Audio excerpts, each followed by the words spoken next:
Bismillah, alhamdulillah, and welcome to this episode of Beauties of Islam. I'm Yusuf Estes, and for the next few minutes I'd like to talk to you about one of the biggest of the beauties of Islam that has struck me as being probably the best of answers to the human being. When people come to this point or conjunction in their life and they say, why are we here? How did we get here? What's it all about? And what is the purpose of my life? And that's what we want to talk about on this episode of the Beauties of Islam. What is the purpose behind everything? First and foremost is to establish that there is a God. Now, we have done a number of programs about that to prove, even scientifically, beyond any shadow of a doubt, Allah exists. There have been scientists who have also come to this same conclusion. But then there are always going to be those who will say that, yes, but according to my logic, I don't understand. I don't see how you can believe in a God. According to my logic.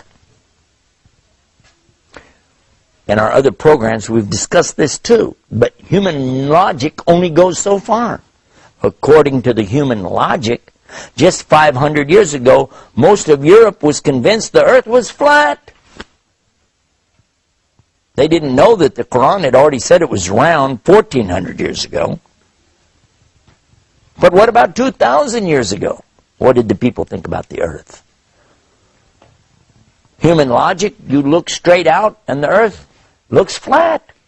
You don't really see the curve, do you? No, you don't. So how far can you go with human logic? And stop and think about this.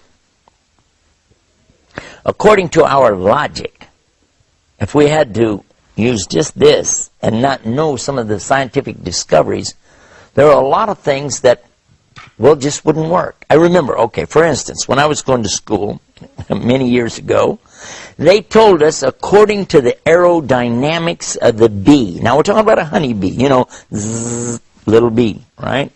Nahl, they call him in Arabic. And this little guy, he's kind of fat, kind of big, and he has tiny wings on him. And they said, according to their logic, according to the aerodynamics that they understood of flight, the bee can't fly.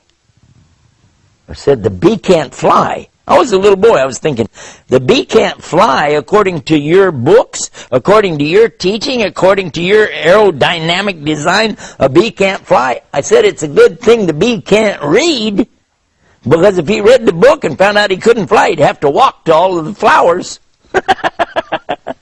Human logic? Human logic is nothing more than a reflection of the current mode of thought of the day. People at the time of Plato and Socrates and the great thinkers of old also thought that they knew everything there was to know about everything. But if you want to insist on human logic, I will allow that in our conversation simply because it's logical. And at the same time, I'm going to ask you a question. Who was it, in fact, in the very beginning that came out with this concept of logic anyway? Human logic, the brain, the way we rationalize things, the way we understand things came about from who? The very people I just mentioned. Socrates, Plato, those thinkers. And guess what? You want to accept that? Do you accept it? Yes, yeah, they came out, they were the great thinkers, they were the great theologians. Good! Did you know that each and every one of them came to the conclusion there is God? So you want to talk about that? Well, they said it. The people that you're thinking are so great, so brainy, so brilliant, according to their rules of testable evidence, God exists. Now what are you going to say now? So it wouldn't be logical now for you to deny that, would it? If you're going to say I use logic, well, logic says God exists. Now what are you going to say? I recall that there was an incident of a professor who insisted to his students, there's no God. He kept saying, there's no God, there's no God. And when they said, why? Because most of them, they believed. Some were Jewish, some were Christian, some were Muslims. He said, if I don't see it, if I don't hear it, if I can't feel it, if I can't taste it, if I can't smell it, it doesn't exist. And if it doesn't exist, I don't believe in it. It's as simple as that. One of the students tried to argue with him about it. He was saying, well, God is something beyond that. You have to have faith. You have to believe. And he said, why? Why should I believe? How? The boy said, well, I don't know, but we just have to believe. He said, sit down. Another boy stood up and he said, listen, as Muslims, you know, we believe, but we have proof at the same time. He said, proof? What proof do you have? He said, by knowing what God has done and what He's doing, we know He exists. He said, what? What are you talking about? He said, sir, can you see electricity? Well, no, but it still exists. Ah, true. Sir, he said, are you able to hear everything? He said, yes. He said, wait a minute. Aren't there sounds that some animals hear that we can't hear? Well, yes. Okay, now there's two things. One, you can't see. One, you can't hear. But you still believe in it, don't you? Well, yeah, but I have evidence. I have scientific evidence. Okay. Now I ask you another thing. Sir, is there such a thing as heat? He said, of course. Everybody knows there's heat. And we measure it as BTUs, British Thermal Units. He said, sir, is there such a thing as cold? He said, yes, there's such a thing as cold. He said, sir, there's not such a thing as cold. There is no cold. What? What are you talking about? I'm sure you'd like to know the answer to that too. So when we come back from the break, let's find out what the student meant when he said there's no such thing as cold, and then find out how that relates to the rationale of the human and how we can prove there's God. Right here on Beauties of Islam. Sit tight. We'll be right back. Islam is keeping up the pace. Islam is for every race. بسم الله الرحمن الرحيم ذلك الكتاب لا ريب فيه هدى للمتقين وكذلك أوحينا إليك روحا من أمرنا ما كنت تدري ما الكتاب ولا الإيمان ولكن جعلناه نورا نهدي به من نشاء من عبادنا وإنك لتهدي إلى صراط مستقيم صراط الله الذي له ما في السماوات وما في الأرض ألا إلى الله تصير الأمور. And thus we have revealed to you an inspiration of our command. You did not know what is the book or what is faith, but we have made it a light by which we guide whom we will of our servants. And indeed, O Muhammad, you guide to a straight path. The path of Allah, to whom belongs whatever is in the heavens and whatever is on the earth. Unquestionably, to Allah all matters do return.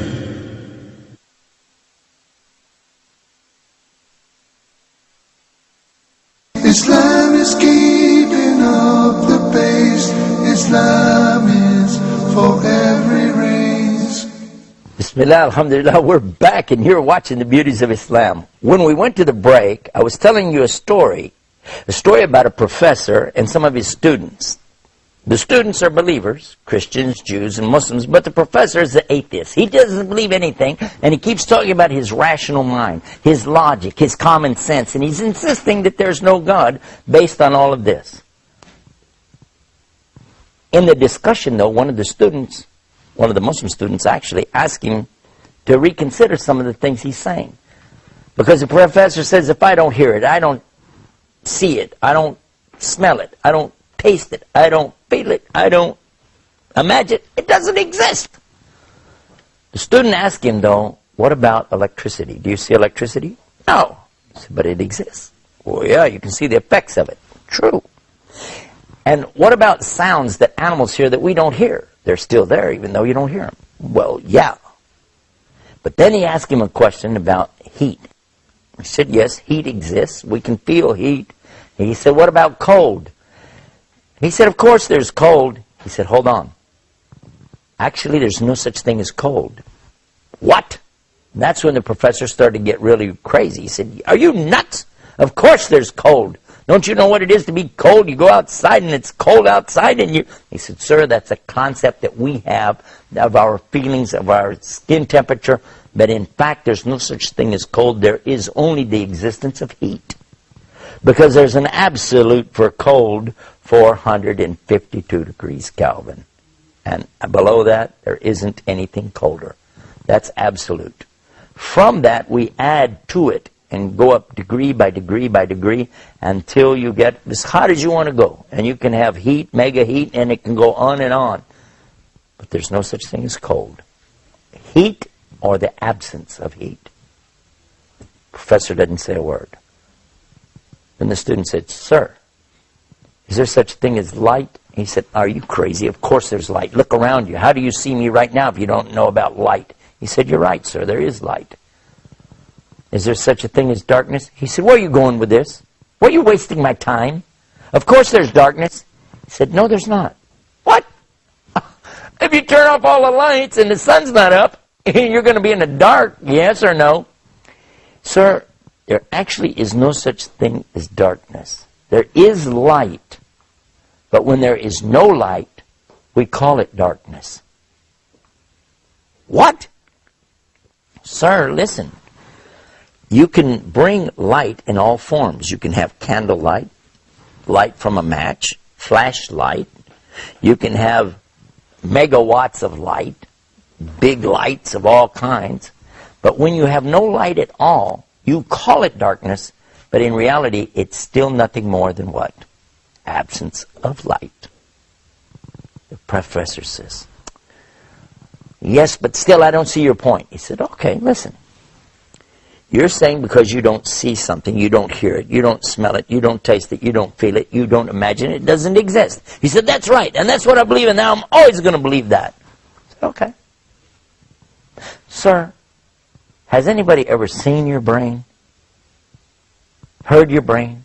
Smelled your brain? Tasted your brain? Or felt your brain? No, of course not. He said, then, sir, according to your own rules of testable evidence, you don't have a brain.